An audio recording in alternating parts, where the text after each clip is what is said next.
Welcome in, my fellow mentally diseased apostates. At the time of this recording, happy Mother's Day to all of the ladies listening out there, the most important job in the world. And I personally don't even think it's close. So, welcome into another episode of Surviving Paradise, that show where we discuss all the wonderful elements of the spiritual paradise claimed by Jehovah's Witnesses, the Watchtower Bible and Tract Society, and the governing body, Jehovah's chosen men here on the earth. I wanted to start out by saying again, thank you to all those folks who've been reaching out since I started this little podcast. I really saw it as almost a cathartic exercise. But as I mentioned in past shows, I really got to a point after being out of Jehovah's Witnesses for 13 years where I really felt like I needed to give something back to help other people, even if it's just one person. And so each and every one of these episodes, I hope to delve into a topic, share some stories, some experiences, going to have some guests on, starting to line that up a little bit and really just kind of dig deep, not only into who and what Jehovah's Witnesses are, which is teaser here, a cult, but also into what makes them tick and hopefully try to heal some of the scars and experiences, those that we can. Some are absolutely devastating for those that have left that quote unquote organization. So this week, I wanted to talk a little bit about the faithful and discreet slave. Now, if you're someone who is just digging into Jehovah's Witnesses, that may seem like kind of a bizarre phrase. It literally colors absolutely everything Jehovah's Witnesses do. It is a phrase taken from the New World Translation, of course, the Jehovah's Witness Bible, and it is from Matthew chapter 24, verses 45 through 47, also seen at Luke 12, 42 through 44. And yes, folks, shocker, before we get too deep into this, and if you're a Jehovah's Witness listening, really give this some thought. Both of those scriptures that Jehovah's Witnesses have really based their entire religion around, justifying their power and their decision-making ability, and actually using this to claim they're the group identified by the Almighty God in heaven, should you believe in God, as the one and only truth, the one and only true leadership here on the planet Earth. They've been using those verses really to justify that since 1919, Jehovah God, through his son Jesus Christ, appointed them to lead his people, and that salvation absolutely depends on you following each and every thing they say. There is no variance. There is no room for you to be a critical thinker. There's certainly zero room for you to question what you hear from the quote unquote faithful and discreet slave. And I thought it would be fun to unpack just some of the things that surround that term, because literally every emotion, every thought, every decision that a Jehovah's Witness makes is heavily influenced by this one consistent claim. And they use it as a hammer, meeting after watchtower, after book, after study, after meeting, after convention.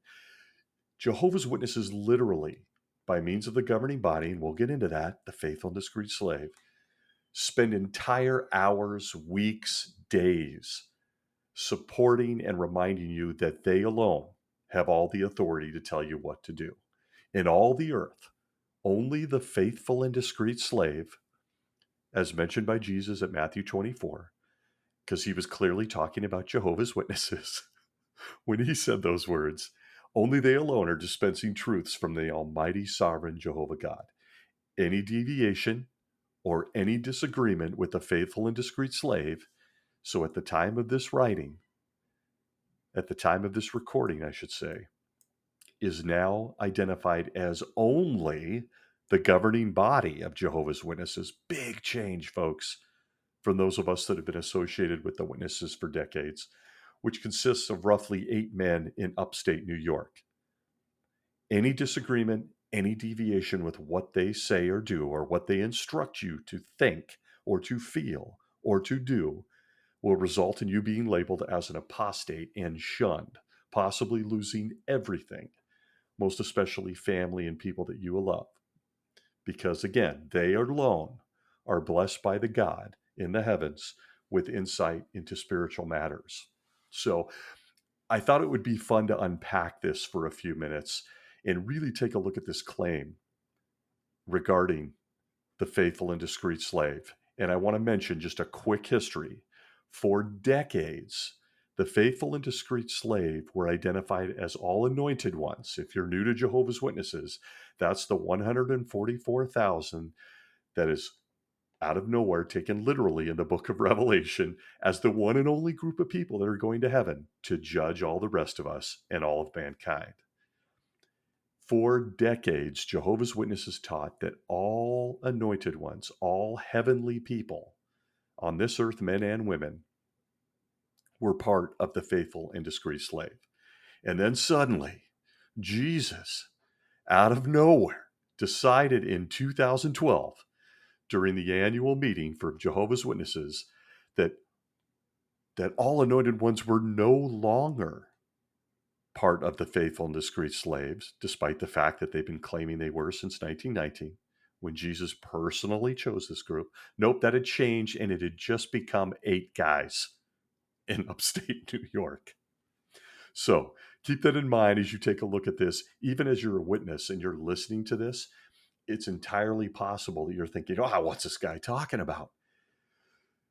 I think it's important before we dive into this, because it really is the cornerstone of Jehovah's Witnesses, their belief pattern. Everything centers around this. It's important to note, and I'm going to say it very bluntly and boldly, that at least 90% of Jehovah's Witnesses don't study. And that may be offensive to someone that's listening to that, but just be honest with yourself.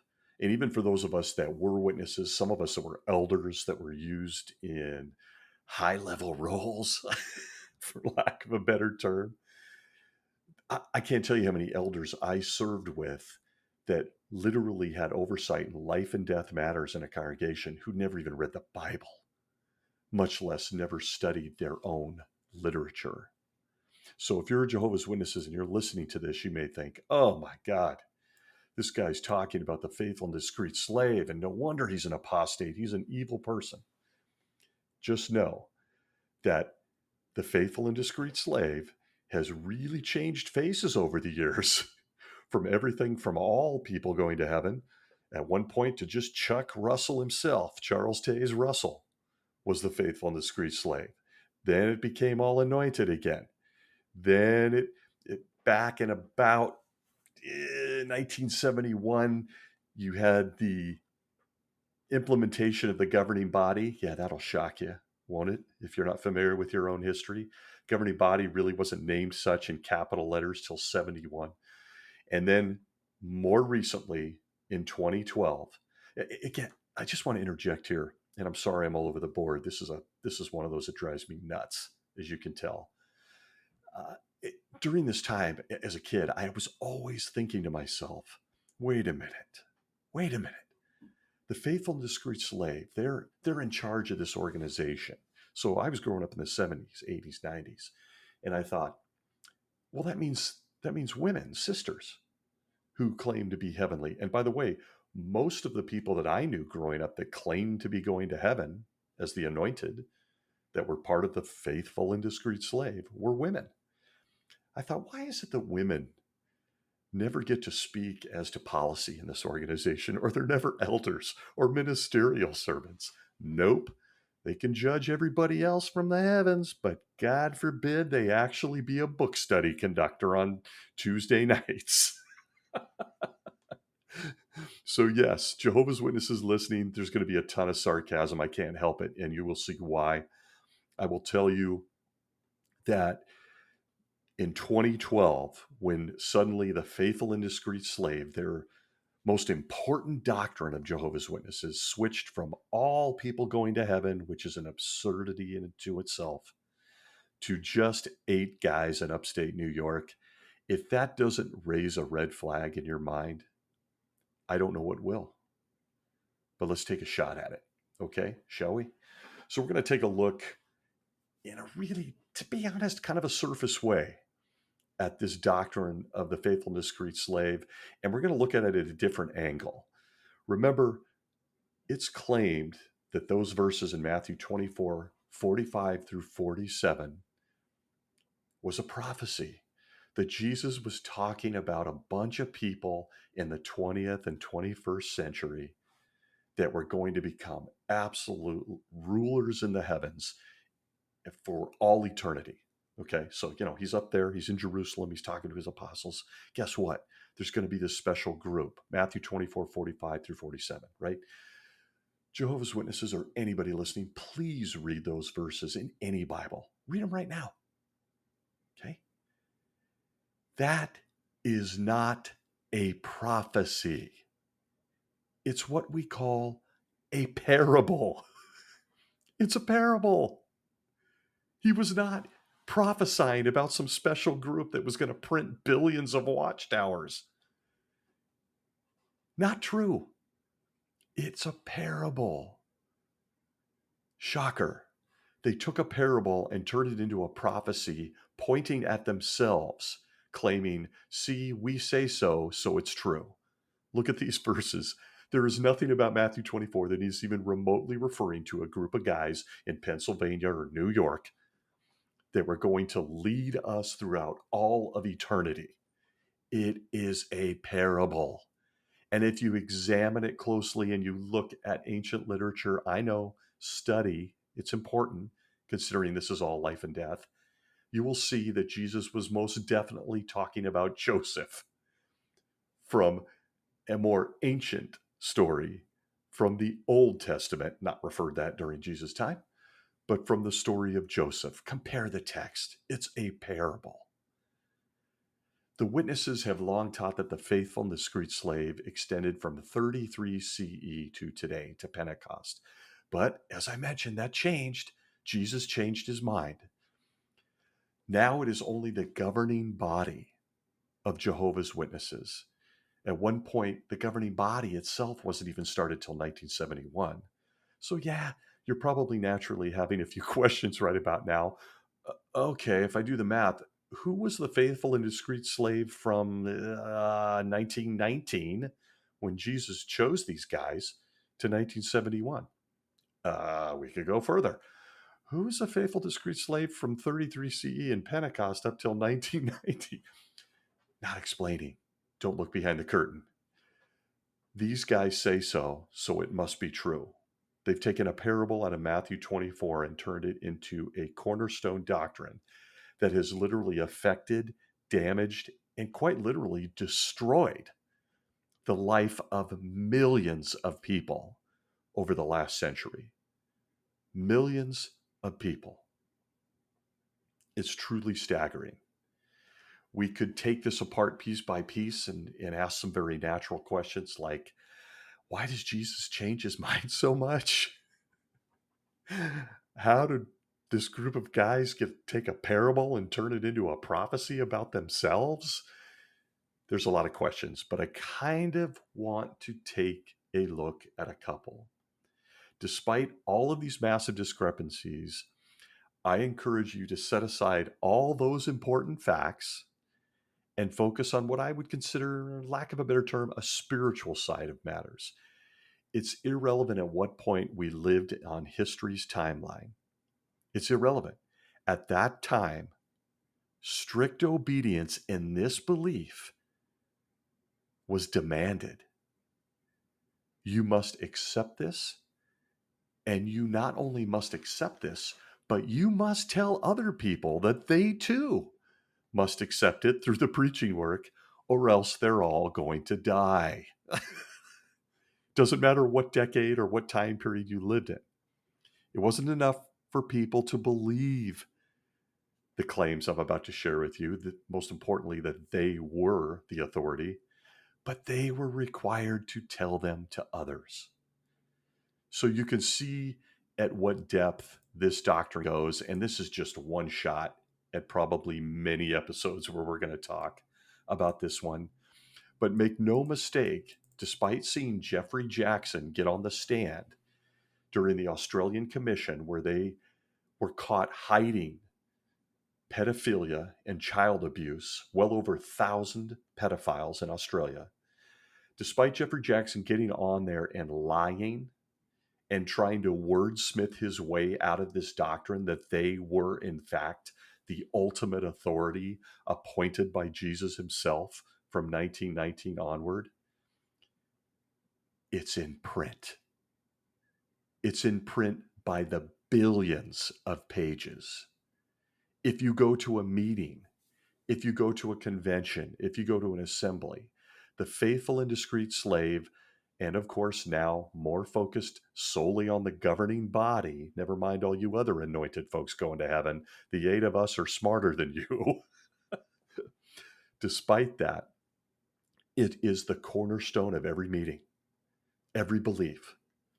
If you go to leave Jehovah's Witnesses, they don't ask you if you stopped believing in Jehovah. They don't ask you if you no longer believe in Jesus Christ as a king or as a savior. They almost always ask you one critical question.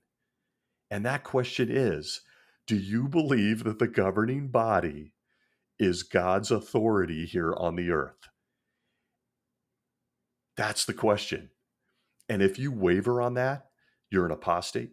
You stand to lose everything. You'll be shunned, excommunicated, disfellowshipped, any word that you want. That's how important this doctrine is. It's irrefutable fact. Let me give you some examples, just in case you're listening. And again, I think it's at this point that I really want to say, and I'm sorry for being all over the board, there's so much to tackle here. But if you're a Jehovah's Witness by some odd chance and you've stumbled onto this podcast, or you feel as though you've been entrapped in something evil, please listen. You do not need to go find this podcast. You don't need to go on Amazon and look for apostate books or dodge apostate websites to learn any of these truths. Please listen to what I say next. All you have to do is read your own literature. Period. You don't need an apostate mentor. You don't need to seek out that disfellowship person. You don't need to do any of that. Just read your own literature. That's it. It's all right there. This whole idea of a faithful and discreet slave led by 8 guys in New York called the governing body now since 2012 will crumble before your eyes. It'll crumble before your eyes. It's that simple. You don't need all this other stuff they try to fearmonger you with. You just need to read your own stuff. And you might be saying to yourself right now as you listen to this, well, yeah, I'd like to, but I noticed the Kingdom Hall Library, the shelves are bare. Folks, there's a reason for that. There's a reason for that. There's a reason you can't get a Revelation Climax book, a Reasoning from the Scriptures book. Why would you ever need to mothball light or truth from Jesus Christ himself? Ask yourself that. Why would you need to mothball it? But they have. They've ditched books, hidden books, no longer available, out of print. Anything on Revelation is a doozy, and a lot of fun to read because you want to know what kind of acid these guys were dropping when they wrote it. It's unbelievable. So again, if you're listening, seek it out, find your own literature. You don't need this podcast. You don't need apostate websites, all the fearful stuff they tell you about. Just read your own stuff. And let's be honest with ourselves, as a Jehovah's Witness, 95% of people don't read their own literature. Elders I served with didn't read their own literature. And you think that's a high number. It's not. About 90% don't study. About 5%, in my opinion, these are all my opinion, okay? Take it or leave it. 5% study the Watchtower and underline it with a beautiful highlight pen, or their books, or watch a Caleb and Sophia video. The other 5%, they study in depth, and you know where they are? They're hanging out with guys like me. They're out. That's all it takes if you're a Jehovah's Witness. Study your own stuff. Okay. So getting back to this idea of the faithful and discreet slave, which will take episode upon episodes to unpack, looking back at the history of how they took a parable and turned it into a prophecy. Let's just take their word for it, shall we? Their claim is that the faithful and discreet slave was chosen by Jesus himself. That's right, the Jesus Christ. He was up there in heaven and he was looking around. He was looking around. He said, these guys right here. Look at this guy. Look at this Charles Taze Russell guy. And I'm going to put this Joseph Rutherford guy in right behind him. And then we'll get into, some Nathan Knorr and some Franz and some Henschel and all these guys. But the critical piece is to go back from the beginning, correct? Wouldn't you agree? Let's say we're sitting next to Jesus and he's out there looking around and he says, these are my guys. These are the guys that I'm going to choose to take my people throughout all of eternity. And now remember, before I get to where I'm going with this, the faithful and discreet slave, aka the governing body, they're the same people now since 2012, have ultimate authority. Let me give you some examples. The Watchtower, July 15th, 2011, page 24. We need to obey the faithful and discreet slave to have Jehovah's approval. Watchtower, July 15th, 2011, page 24. No love, no approval from Jehovah unless you obey these 8 guys. Watchtower, August 1st, 2001, page 14. A mature Christian does not advocate or insist on personal opinions or harbor private ideas when it comes to Bible understanding. No, because we're clearly stupid, right? I added that. Back to quote, rather, he has complete confidence in the truth as it is revealed by Jehovah God through his Son, Jesus Christ, and the faithful and discreet slave.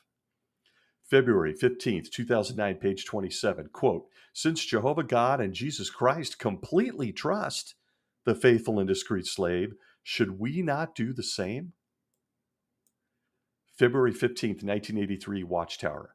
Jehovah is using only one organization today to accomplish his will. To receive everlasting life in the earthly paradise, we must identify that organization and serve God as part of it. Who leads that organization? Faithful and discreet slave.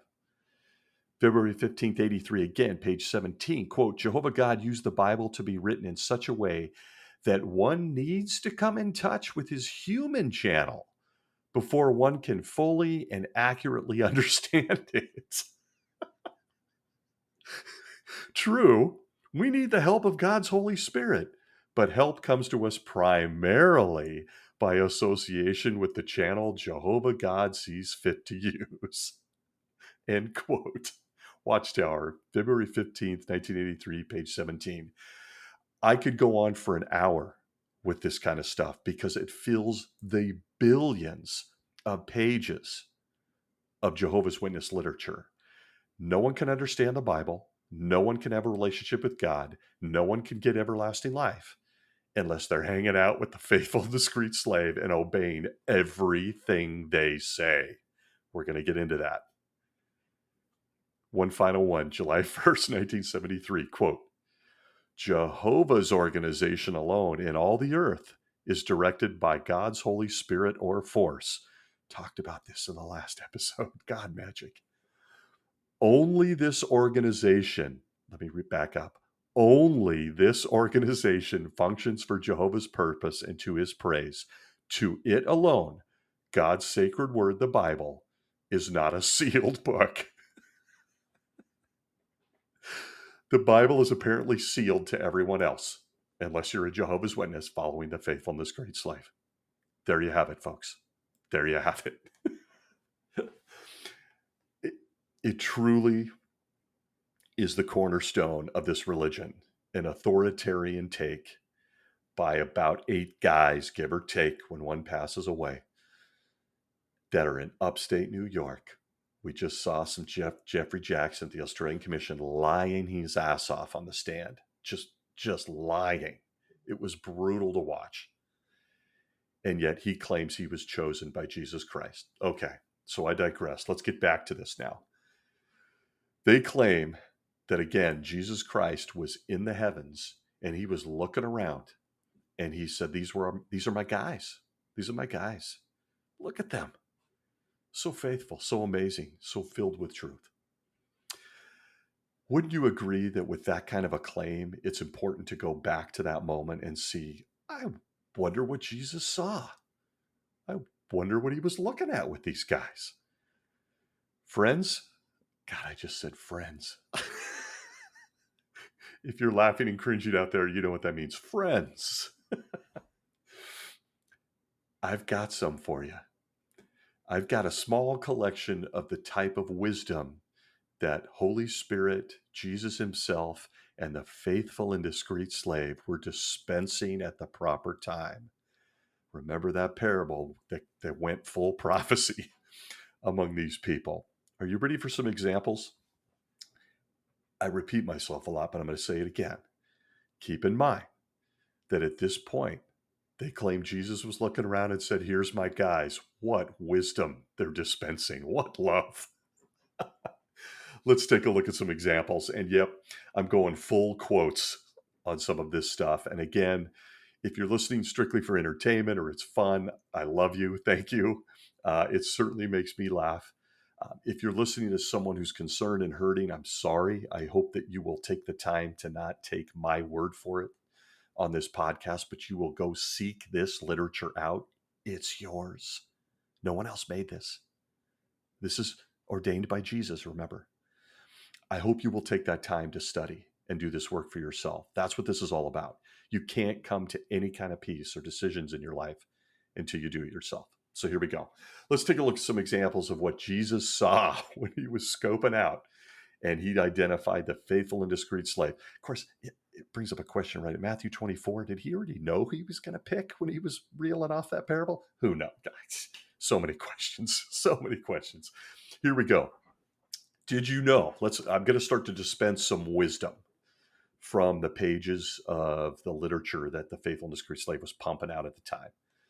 Okay. Did you know that vaccinations are evil? It's kind of timely, right? With what's going on in the world with COVID and whatnot. Vaccinations are from the devil. The Golden Age, which would soon become the Awake magazine, for those of us that grew up in the 60s, 70s, 80s, 90s, we recognize the Awake magazine. You could probably see that font on the front page with the big exclamation point in your minds. The Golden Age, or the Awake rather, started out as the Golden Age. Here's some of that wisdom. Quote, vaccinations never prevented anything and never will, and is the most barbarous practice. Use your rights as American citizens. Neutrality went out the window for a minute there, i.e. participate politically. I got to back up and tell you that this is in print. Use your rights as American citizens, for example, participate politically to forever abolish the devilish practice of vaccination. Golden Age, October 12th, 1921, page 17. Please look it up. What's wrong with that quote if you've grown up as a Jehovah's Witness in the last 40 years? My God, neutrality is a big deal. You can't even be student body president in junior high school without getting dragged to the B school for a conversation. But aside from the fact that they're encouraging getting involved with politics, apparently vaccinations are pure evil and are a devilish practice. Do you know when this stuff started to go out the window, folks? It was about 20, 30 years later when members of the quote unquote governing body had to start traveling overseas and they needed to start to be vaccinated. Suddenly, Satan wasn't involved anymore. They needed to get their shots so they could go all over the world. Here's another quote, Golden Age or Awake magazine, February 4th, 1931. Are you noticing the dates? Page 293 to 4. Quite likely there is some connection between the violation of human blood, vaccines, and the spread of demonism, sexual immorality. Vaccination has never saved a human life. It does not prevent smallpox. End quote. Golden Age, February 4th, 1931. This wise insight was kept until the 1950s, as I mentioned, when it became more and more necessary for these guys to travel all over the earth. Suddenly, the demons weren't involved anymore. There was no more satanic worship, and no one was having sex, apparently. And vaccination suddenly, without question, Jesus gave the green light to these guys and said, yep, you can get a vaccination. Notice those quotes, 1921 and 1931. Timing, big deal. Big deal if you're Jehovah's Witness. Jesus, remember, in 1919 said, these are my guys. These are the most important people in the world. They're going to lead my people throughout all of eternity. By the way, they're going to judge everyone and decide who even gets to be there. It just keeps getting better, and we're going to stay entertained. Here we go. Watchtower, January 15th, 1912. So a little before Jesus made his decision, but apparently he was okay with this. This is part of what he went, I like that. I like that a lot. He says, quote, we give below a simple cure for appendicitis symptoms. The pain in the appendix region is caused by the biting of worms near the junction of the transverse colon with the small intestines, low down on the right side of the abdomen.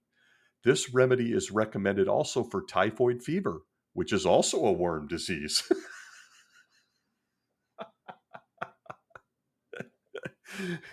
So they were able to identify appendicitis.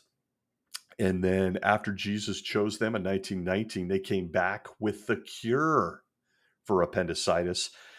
Golden Age, 1931, and again in 1934, December 19th, page 187.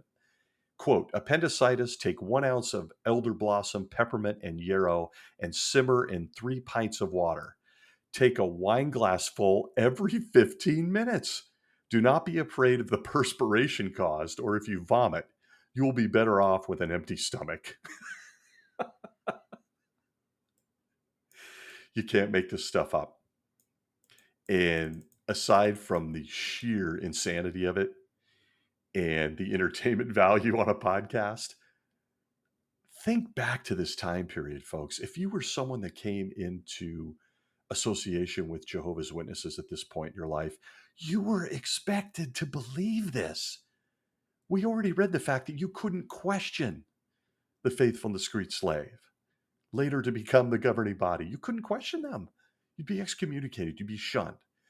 And not only were you to believe this, you were commanded to believe it as from Jesus himself, but you were then absolutely under command to go out and tell it to other people and look them in the eye and say, you better believe this or you're going to be dead at Armageddon.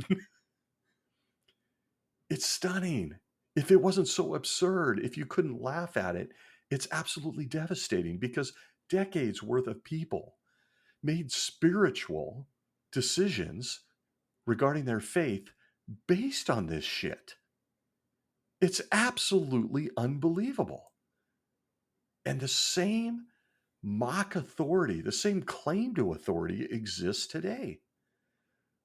Not only with the governing body, but as you can see, it's a trickle-down effect right into each and every congregation, every kingdom hall with the body of elders. Everything they say or do is gold. It's from Jesus himself by means of Holy Spirit, the force, God magic. And if you don't listen to it, not only are you a bad person, but you stand the risk of being kicked out and kicked away from your family. It's unbelievable. It's unbelievable. More wisdom. Let's keep it rolling. Let's keep it rolling so you get a good idea. And again, if you're listening and you're a witness or you're contemplating this, please go look at this. It's in your literature and it'll probably be hard to find because they're hiding it. They're blatantly hiding this stuff now. They're hiding books I conducted book study in multiple times, and that was just 15 years ago. They're hiding them because of this stuff and people's ability to access it. Here we go. Are you ready? This one is specifically for the women who may have been associated with Jehovah's Witnesses. I got 3 good ones for you, just to keep the ball rolling here.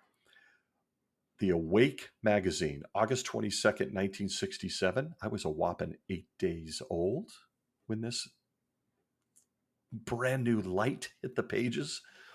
Page 2728, August 26, 67, Awake. Quote, however, the facts show that the headship of a man is both somatically and psychologically sound and in the best interests of all concerned, even as we shall see.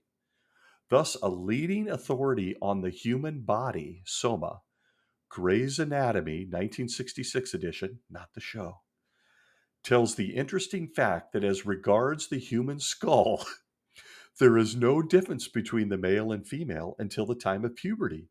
But then as adulthood is reached, the difference becomes more and more apparent. The female skull is lighter, and its cranial capacity is about 10% smaller than that of a male, even as is the rest of the anatomy. The contour of the female skull is also more rounded, and the facial bones are smoother. Apparently, with the lines of beauty goes less rugged strength. I'm sorry, it's unbelievable. Awake of 1973, March 22nd, pages 13 and 14. Quote, but in chess, you have to be a fighter, and of necessity, I became one. This helps to explain why there are no top-flight women chess players. Watchtower, September 15th, 1941, page 287. Quote, in the kingdom, the great multitude will look to the Lord to guide us as to selecting each a mate for himself. Why then should a man who has the prospect before him of being of the great multitude now tie himself to a stack of bones and a hank of hair? Folks, that was Jesus' right-hand guy, Judge Joe Rutherford, at a district convention, calling women a stack of bones and a hank of hair. Wait till paradise when you can get a real babe. Is this not unbelievable? Joseph Rutherford, who claims, again, to be part of the faithful and discreet slave, taking absolutely misogynistic and just obscene language towards women, who, by the way, make up the vast majority of Jehovah's Witnesses and do the vast majority of the heavy lifting with the preaching work. It's mind-numbing to think what women have gone through. Most of them, maybe most is too strong, some of them never marrying, many of them never having children, sacrificing themselves for this ass. Because, after all, he's in heaven now, looking down on them after calling them a bag of bones and a hank of hair. Nice. Again, Jesus chose these guys, right? One of my favorites I have to bring out because it's so mind-boggling, just a short 7 years after Jesus decided these were his people, as they claim. In the Golden Age, again, Awake magazine, April 7th, 1926, page 438. And I want to just put a disclaimer. Please, please, please never, ever follow this. The faithful slave dispensed this wisdom. Quote, if any overzealous doctor condemns your tonsils, go and commit suicide with a case knife. It's cheaper and less painful. End quote. Golden Age, April 7th, 1926, page 438. I pause because it just blows the mind. Not only is it absurdly stupid in reference to our tonsils, I had them out at 5, but encouraging someone to kill themselves with a knife? Again, if you're just listening to this and you're a Jehovah's Witness, keep in mind as you sit in that Kingdom Hall, albeit decades later after this issue came out, you're still dealing with people that claim Jesus saw this stuff and thought they were the best folks on earth And then 7 years after choosing them, he's greenlighting this kind of advice. Come on. Come on. Golden Age, September 13th, 1933, page 777. Quote, the earlier in the forenoon you take the sun bath, the greater will be the beneficial effect because you get more of the ultraviolet rays, which are healing. Skin cancer be damned. Jesus decided these were his guys. It's this type of stuff. And I mean to tell you, I could go on for hours from the pages of the Watchtower, Awake, Golden Age, all of them. Some of the most mind-naming shit you've ever heard in your life. From pyramids. One day they're a sign from God, the next they're a sign from Satan. They have the cure to cancer. Not kidding. Not kidding. Watchtower, July 1913, page 200. The Golden Age, February 6, 1929. Both claim to have the cure for cancer and even give a recipe for it. But maybe you'd like one that you'll really, really enjoy just to kind of close out what could be hours long of laughing at their inspiration, so to speak. This, too, is one of the most hilarious things I have ever seen in all of the literature. Here we go. Quote from the Golden Age, November 28th, pages 136 through 137. A good 8-9 years, and Jesus decided to greenlight this wisdom from heaven. Quote, what the people need more than food is faith in God and a set of active bowels, which means a healthy brain. Up until now, he has been poisoned, stupefied, clogged, and hampered by the devil. God, Satan causes constipation, people. Quote, he has been a slave to politicians, wholesale food magnates, preachers, railroads, bad cooks. Wow, look out for the bad cooks. Worse doctors, and abnormal appetite, greedy undertakers. And look at this. And I quote, aluminum cooking utensils. Golden Age, November 1928, pages 136 and 137. Jesus, greenlighting some good stuff. But it gets better. The Golden Age, July 25th, 1968. I'm a year old when this wisdom hits. If, quote, if 10,000 doctors swore on 10,000 Bibles that aluminum ware is harmless to human beings, I would not believe them. So look, Jehovah and Jesus are very concerned with us being clogged up. And they are very concerned about bad cooks, preachers, doctors, and my God, tinfoil sends the whole thing sideways. Thank you, faithful and discreet slave. Thank you. Folks, the reason I share this stuff, and this is stuff that you might even say falls on the mildly amusing side, but make no mistake, there is stuff in that literature that is deadly. There's stuff in that literature that, and I'm not just talking about blood transfusions and your ability to take components, but just not blood. What? I'm talking about things like how you discipline your children, where you live, if you decide to have a family or not. It's literally insane. And it's deadly and it's dangerous. And I know what you're thinking. If you're somebody that's really skeptical, you're thinking, well, look, Stacy, come on now. That stuff's old. That's old light. Trust me, we're going to have the longest episode ever on this subject of new light. It's coming. I'm ramping up for that. And while you might be correct that some of this stuff is older, I mentioned stuff all the way back from the early 1913 all the way up to the 1960s, the 1970s. Folks, time does not even permit me, or at least in this episode, I'm going to have another one, to talk about the dangers of stuff that was going on in the 70s and 80s. Stuff regarding blood, stuff regarding organ transplants that by months were changed. One person refused it, died months later. Suddenly Jesus greenlit the governing body to say it was okay after all, but your loved one's gone and dead. This is the kind of shocking, repulsive stuff that should catch the eye of anyone. That certainly for those of us that are out of Jehovah's Witnesses, many of you listening may even be aware of some of this. And trust me, I've got more.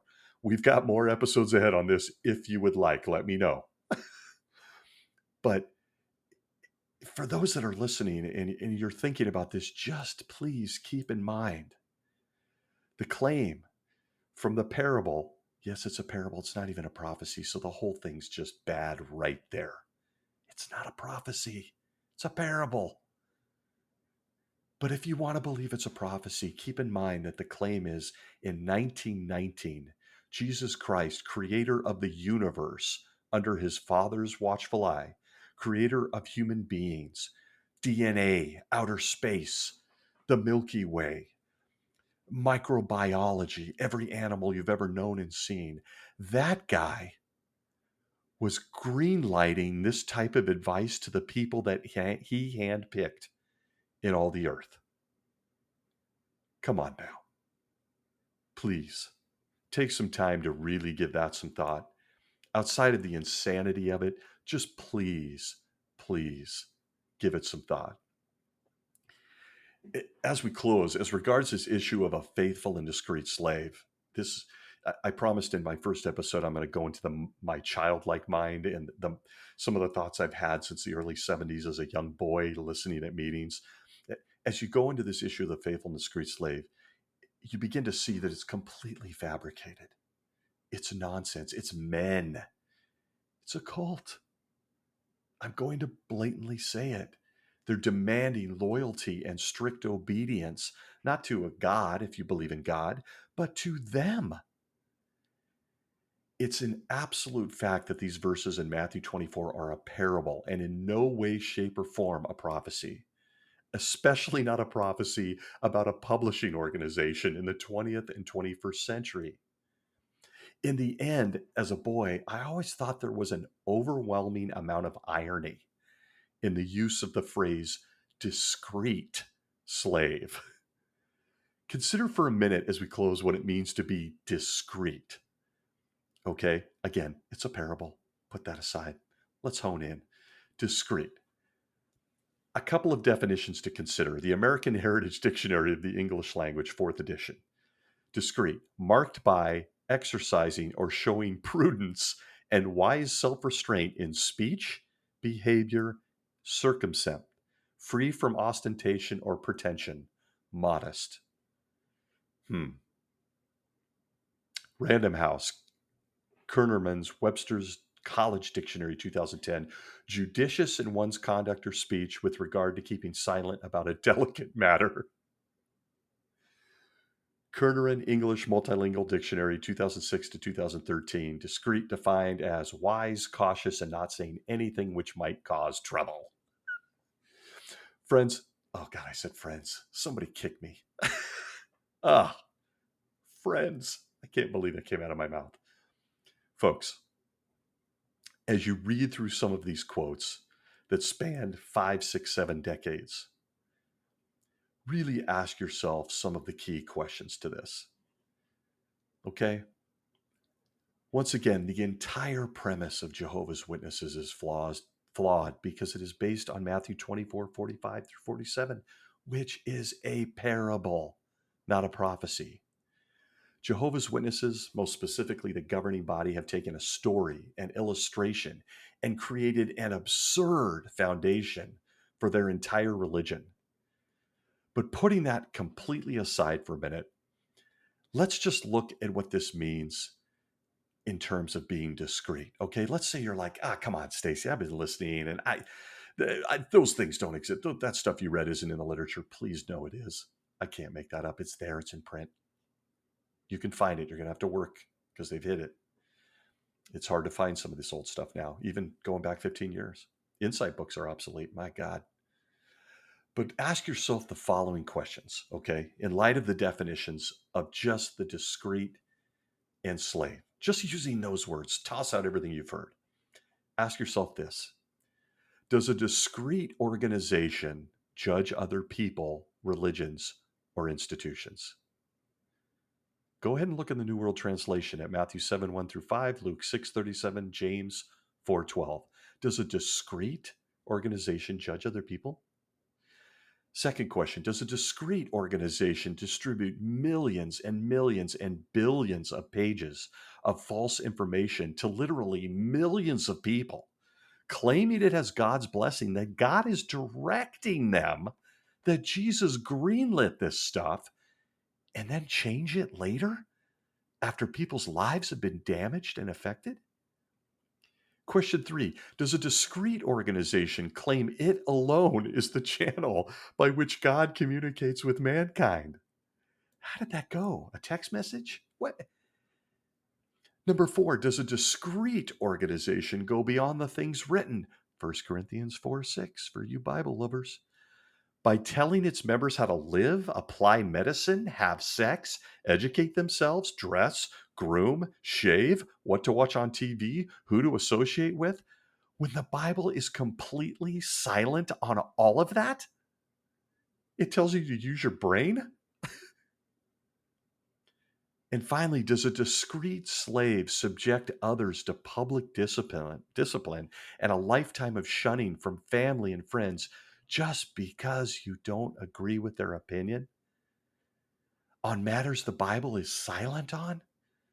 On matters that, according to the same discreet slave, will change their mind on within months at times? Is that discreet? It's insane. And it literally just gives pause and just makes you want to bang your head against a wall to think of all the wonderful and beautiful people, the lost potential, the people who've lost families, who haven't had children or grandchildren, who've ended marriages, the insane amount of damage this quote unquote discreet slave has done to the lives of other people truly, truly is defined by one word: evil. It's evil. Every week, Jehovah's Witnesses get their people, now it's on Zoom in a lot of cases, but they're going back to Kingdom Halls now at the time of this recording. They're dragging people back in there and they're pounding this stuff into their brains. We are God's one channel. We always have been since 1919. Jesus said, "There's my guys. Everything we say is golden." And if you disagree with all of this, in conclusion, you disagree with all of this and you say, come on, man, then I just ask you this, because you know, if you're a Jehovah's Witness or someone who's associated, that, hey, a lot of things have changed in a short period of time. Okay. Let me ask you the question that this guy, as a young boy and as a teenager, and then as an elder, doing this myself, therapy's a good thing. This is the question I always asked myself, and I will ask anyone listening that isn't already out and enjoying a better life. And this is the question.